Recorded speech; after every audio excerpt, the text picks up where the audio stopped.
Hello, it's me. Storm is coming and the gate is opened. We finally got some actual footage for Stormgate. Many have reacted to it, so I'm not gonna show the full clip.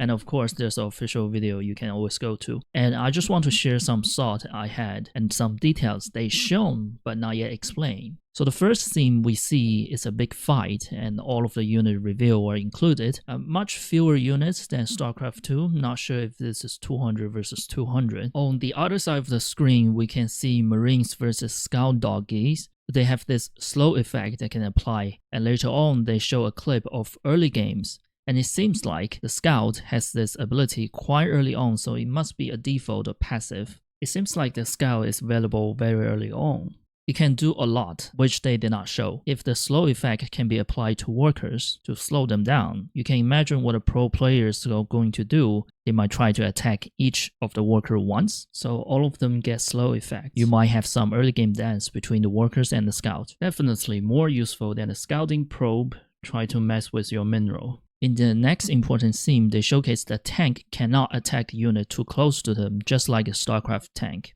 It also shows the friendly fire is not only exist and quite punishing, which is different from Starcraft II. The fire patches the tank produce after they attack also have friendly fire and damage the building as well. We can also guess the Atlas tank deal extra damage to mech unit because we can see the difference here. It do more friendly damage to the tank and buildings than the enemy lancers. So the next scene we got to see what the early game looks like, and the mining operation seems more Warcraft. Well, I wonder if you can actually use buildings to block off the side of that ore, the glowing ore, so you force your worker to mine from a point where it's closer to your base. And we have some, base building going on, and we don't see the worker during the construction. Does it mean that the enemy won't be able to snipe the worker while it's constructing? That definitely reduces the power of early game aggression and just take pressure off the players. But in the next scene, we can see that multiple workers were constructing this cannon, but during the construction, they were exposed under enemy fires. Or it could be just the construction animation of the worker not yet finished, so they appear to be transparent. But if it is a mechanic, that means they want to protect your worker during the early game, so the early game aggression or rushes is not as powerful. And your worker is returned after the construction, and they return at the exact position they enters the construction. So if you were to wall off your ramp, your worker is guaranteed to return on your side of the wall. For this clip, we can see the scouts can sense the enemy in the fog of war, like a sensor tower, or maybe it's just a global mechanic of fog of war. A moving sensor tower could definitely be very interesting. In the UI, we can see the scout has this ability on hotkey Z. It seems like to be a detection. There might be cloaking units to come in the future. Now you can see the worker are exposed under fire, and we can hear a sound, something activated. They got this effect, seems like blocking damage for them. And this UI is obviously unfinished. I think the UI right now is the one of your main base. The A key is for worker, Z might be what we heard, the worker protection.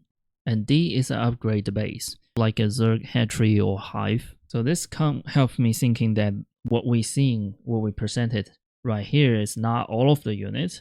There has to be another tier of ultimate units because it just feels like something is missing. And the Vulcan has piercing attack. I believe they also have ramping up damage over time, like the old Void Ray attack where they have 3 stages.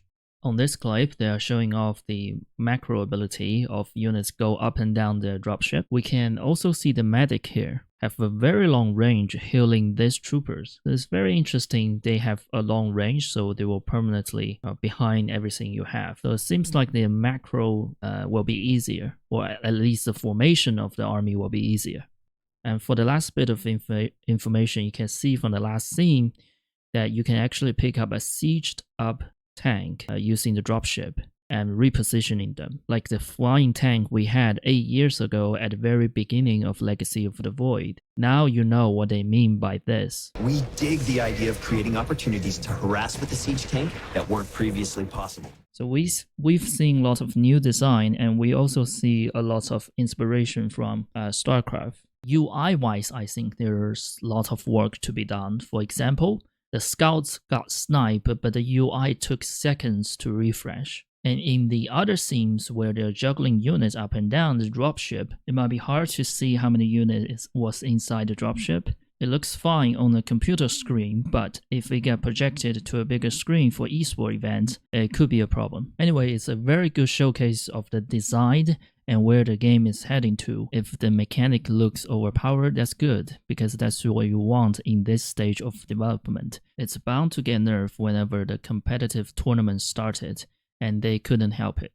Just think of the legacy of the Void Terran changes, where we're supposed to have 3 new units, and we got 1 left. And lots of the new mechanic got removed as well. Yeah, so you want to have a lot of them in the early stage. Some of them just won't be balanced and they will get removed from competitive scene. And that's all. Let me know what's your thoughts about Stormgate and wish them luck.